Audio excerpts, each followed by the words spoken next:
오늘 저에게 주신 하나님의 말씀은 신약성경 고린도전서 10장 16절부터 17절까지 말씀입니다.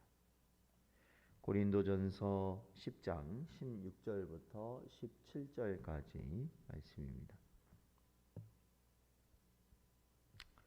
저희들 함께 봉독하겠습니다. 우리가 축복하는 바 축복의 자는 그리스도의 피에 참여함이 아니며 우리가 떼는 떡은 그리스도의 몸에 참여함이 아니냐. 떡이 하나요 많은 우리가 한 몸이니 이는 우리가 다 한 떡에 참여함이라. 아멘. 기도하겠습니다. 하나님 아버지 감사합니다. 오늘도 이 시간 저희를 부르시고 하나님 인도하시어서 주의 말씀 앞에 나아올 수 있도록 하시니 감사합니다. 언제나 저희들이 하나님의 말씀 가운데 분별할 수 있는 은혜를 허락하시고 우리가 믿고 있는 바를 정확히 깨닫게 하여 주시어서 복된 길로 가게 하시고 저희들 흔들리지 아니하는 그러한 인생들 되도록 은혜 내려 주시옵소서. 간절히 바라옵고 예수님의 이름으로 기도하옵나이다. 아멘. 사랑하는 성도 여러분, 오늘도 저에게 주신 하나님의 말씀 가운데 하나님께서 원하시는 온전하고 또한 확신 있는 길을 가질 수 있는 여러분 되시기를 축원드립니다. 저희는 오늘도 이 하나님께서 우리에게 은혜의 방편으로 주시고 또한 참된 교회의 표지로 우리에게 허락하신 이 성례전, 그 가운데서 성찬에 대해서 저희가 좀 더 세밀하게 살펴보고자 합니다. 이 교회 의식 가운데 이 성만찬을 기념할 때보다 더 엄숙하고 거룩한 순간은 없을 것입니다. 음식을 먹는 동안 예수님과 그의 백성 사이에 특별한 만남이 이루어지기에 이것을 성찬식이라 불리는 것입니다. 예수님은 우리가 사실은 어떻게 보면 상상할 수 없는 독특한, 즉 특별한 방식으로 우리와 함께 하시는 순간이기 때문에 그렇습니다. 우리는 지난 새벽에 잠시 살펴봤던 것처럼 이러한 성찬에 대해서 특히 이 성찬식 가운데 예수 그리스도께서 임하시는 것에 대한 여러 교리들을 살펴보았습니다. 특별히 이 우리와 다른 이러한 가톨릭이라든지 다른 이 사람들이 주장하는 그러한 교리들도 살펴보았습니다. 특히 이 가톨릭에서는 화채설이라는 교리를 가르친다고 말씀드렸습니다. 즉 의식에 사용되는 요소인 떡과 포도주가 이 성찬식 도중에 그리스도의 몸과 피로, 실제적인 그리스도의 몸과 피로 변한다고 가르치는 것입니다.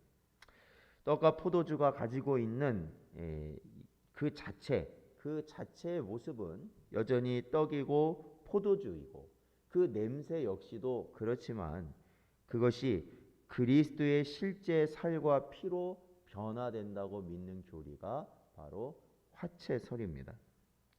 이는 약간의 우리가 철학적인 그러한 좀 생각이 필요합니다. 그러니까 무엇이냐면 이 세상에 있는 모든 물건들은, 이 세상에 존재하는 모든 사물들은 이 실체, 즉 그 근본이 되는 이 실체가 있다면 그 실체가 가지고 있는 한 가지의 양태, 즉 모양과 상태를 지니고 있습니다. 그러니까 이것은 절대로 서로 떠날 수가 없는 것입니다. 떠날 수가 없어요. 그러니까 제가 여기에 물컵이 있다면 이 물컵을 만든 실체, 그 재료가 있고 그 재료를 통해서 나타나는 모양과 상태가 한 가지로 되어 있다라는 것입니다. 그런데 만약에 어떠한 한 실체가 다른 모습을 가지게 된다면, 다른 다른 것으로 나타나게 된다. 그러면 그러니까 원래 가지고 있는 실체와 이 모양과 상태가 아닌 다른 것으로 변화가 된다. 그것을 우리는 이 기적이라고 말하는 것이죠. 그러니까 이 화채설 같은 경우에는 사실 이 미사 가운데 그러한 기적이 일어나는 것이죠. 그 성찬식 가운데 기적이 일어난다는 겁니다. 즉 미사 중에 우리는 살과 피의 양태를 갖지 않은 그러한 모습을 갖지 않은 그리스도의 살과 피의 실체를 가지게 되는 것이죠. 그리고 떡과 포도주의 실체를 갖지 않는 떡과 포도주의 양태를 우리는 갖게 되는 것입니다. 기적이 일어나기 전에 우리는 떡과 포도주의 실체와 양태를 갖습니다. 그러니까 기적이 일어나기 전, 그러니까 이 성찬식에서 기적이 일어나기 전에는 그러니까 그 떡과 포도주의 그대로, 그죠? 그 원래의 실체와 원래의 모양과 상태 그대로를 우리는 갖게 되는데 이 기적이 일어난 후에는 우리는 어떻게 된다는 겁니까? 떡과 포도주의 특성을 가진 그리스도의 살과 피를 갖게 된다라는 것이 이 화채설의 교리입니다. 이 화채설은요, 화채설을 둘러싼 여러 논쟁이 있지만 방금 말씀드린 그러한 여러 논쟁이 있지만 어떻게 예수님의 인성이 같은 시간에 한 장소 이상에 존재할 수 있는가 하는 것이 더 큰 문제가 됩니다. 그러니까 실제 살과 피라면 예수님의 실제 살과 피라면 그 예수님의 실제 살과 피는 결국 예수님의 인성을 의미하는 것이거든요. 어디에나 동일하게 여러분 존재하는 무소부재의 능력은 신성이지 인성이 아니라는 겁니다. 그러니까 이 성찬식을 만약에 하게 된다면 가톨릭에서 성찬식을 하게 된다면 한 곳에서만 하는 것이 아니라 동시다발로 사실은 주일에 여러 곳에서 시행할 수 있는 거 아닙니까? 만약에 그 성찬식에 예수님의 인성인 예수님의 실제 살과 피가 그곳에 임하셨다면 한 곳에 임하셨다면 다른 곳에는 사실은 임할 수 없는 것이다 라는 겁니다. 그럼에도 이러한 이 전에 말씀드렸던 공채설, 공제설, 공전설 그러니까 이 떡과 포도주에 예수님의 살과 피가 실제로 더해진다라고 주장한 루터나 아니면 로마 카톨릭은 이 그리스도의 신성이 이 능력을 그러니까 이 신성은 어떠한 능력을 가지고 계시다고요? 무소부재의 능력이에요. 어디든지 거하실 수 있어요. 어디든지 함께 하실 수 있습니다.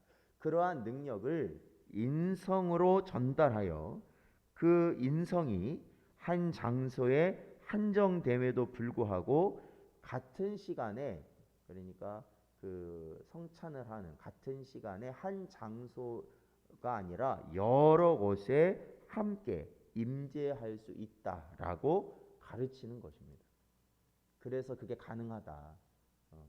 우리가 성찬을 드릴 땐 예수님의 이 살과 피가 모든 전 세계 모든 곳에서 임하는 것이 가능하다. 이렇게 가르치는 것이죠. 언뜻 들어보면 이와 같은 신성을 지니신 예수님의 능력을 우리도 알기 때문에 신성이라는 것이 얼마나 이거 하나님이시니까요. 그럴 수 있겠다라고 생각할 수도 있을 것입니다. 그럼에도 과거 종교개혁자인 칼빈과 다른 신학자들은 신성이 인성에 전달된다고 하는 이 개념은 주후 451년 칼케돈에서 열린 제4차 세계교회 회의에서 불법으로 결정된 것에 뜻을 같이 하였다라는 것입니다. 우리 장로교에서는 그렇게 그것을 인정하지 않는다라는 것입니다. 왜 그러냐면 이 칼케돈 이 공의회 그러니까 이 교회들이 역사적으로 보면 1차, 2차, 3차, 4차에 걸쳐서 이런 회의들이 있습니다. 이 회의들이 왜 이루어지게 되냐면 이단의 교리들이 계속해서 이 하나님의 말씀과 또한 예수 그리스도에 대한 잘못된 지식을 사람들에게 전하고 그것들이 문제가 되다 보니까 이러한 공회를 통해서 결정하는 것이죠. 정통 교리를 결정하는 것이에요. 무엇이 성경적인가를 결정하는 그러한 회의들이 있었습니다. 바로 이 칼케돈 회의에서는 예수 그리스도의 인성과 신성에 대해서 다음과 같이 결정을 한 것이죠. 그것은 이 그리스도의 두 가지 속성인 인성과 신성이 혼합, 혼란, 분열, 분리됨 없이 각각의 속성을 보유한 채 연합되어 있다라고 확언하였기 때문에 그렇습니다. 그러니까 신성은 신성이시고 인성은 인성이시에요. 서로 어떻게 돼요? 섞일 수 없다라는 것입니다. 신성이 가지고 있는 능력이 인성으로 들어갈 수 없다라는 거예요. 인성이 가지고 있는 모습이 신성으로 들어갈 수 없다는 겁니다. 고유한 특성, 신성이면 신성, 인성이면 인성인 이 두 속성이 고유한 그 속성을 그대로 가진 채 어떻게 됐다는 거예요? 그대로 가진 채 연합이 되어 있다. 이게 바로 예수 그리스도에 대한 두 인성에 대한 성경적 가르침이다라는 것입니다. 그러므로 이 사랑하는 성도 여러분, 성찬에 참여하는 우리는 반드시 그 의미와 내려지는 은혜를 다시 상기해야만 합니다. 그러니까 제가 이 조금은 어려울 수도 있는 이 부분을 왜 두 번에 걸쳐서 이렇게 말씀을 드리냐면 저 자신도 어떻게 보면 성찬에 대한 그 실제적인 예수 그리스도와의 정말로 우리에게 허락하신 예수 그리스도의 실제적인 만남이 이루어지는 이 성찬에 대해서 어떻게 보면 의식적으로만 생각했던 거죠. 의식적으로. 실제적인 예수 그리스도에 대한 임재에 대해서는 조금은 어떻게 보면 결여되어 있는 그러한 마음으로 성찬을 진행해 왔다라는 것이에요. 사실 실제적인 예수 그리스도의 만남이 이루어지는 것이 성찬인데 그렇다면 그거를 우리가 조금 더 어떻게 해야 돼요? 실제적인 만남이 이루어진다는 것을 우리가 깨닫기 위해서는 우리가 이 성찬에 대한 그러한 이해가 필요하다라는 거예요. 그리스도의 인성과 그리스도의 신성에 대한 정확한 성경적 가르침을 우리는 가지고 있어야만 한다라는 것입니다.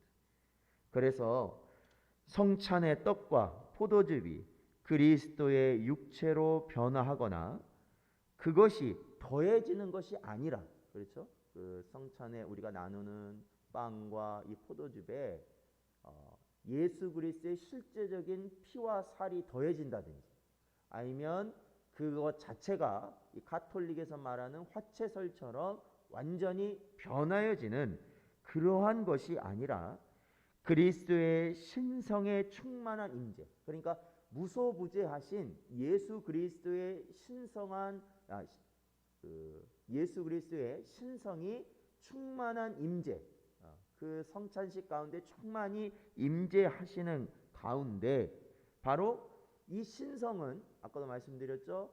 신성은 무엇과 연합되어 있다? 인성과 연합되어 있다라는 거예요. 인성과 연합되어 있다. 그러니까 우리가 신성에 충만한 임재가 성찬식 가운데 임하시고 그와 연합되어 있으신 어떻게 되는 거예요? 예수 그리스도의 인성을 우리가 경험하게 되는 것이다. 경험하게 되는 것. 그것이 바로 성찬의 순간이며 그것이 바로 예수 그리스도를 직접적으로 경험하는 신비가 되는 것입니다. 그래서 바로 이 신성과 연합된 인성을 체험하게 되는 놀라운 시간이 바로 우리 교회에서 우리가 성찬식 가운데 누리는 하나님의 은혜이다라는 것이죠.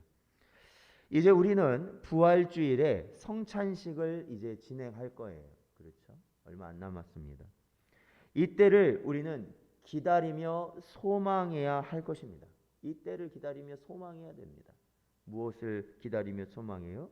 예수 그리스도의 신성의 임재하심, 그리고 그와 연합되신 인성의 어떻게 해요? 인성까지도 우리가 경험하게 되는, 예수 그리스도의 인성까지도 경험하게 되는 놀라운 시간이 될 것이기 때문에 그렇습니다. 사랑하는 성도 여러분, 이제 우리가 이 성찬에 대한 의미를 좀 더 바르게 깨닫고 예수 그리스도를 온전히 만나는 귀한 시간임을 우리가 기대하며 소망하며 살아가시기를 바랍니다. 오늘 하루도 주신 말씀을 마음에 잘 새기시고 언제나 이러한 뜻으로 잘 분별하며 살아갈 수 있는 여러분 되시기를 주의 이름으로 축원드립니다.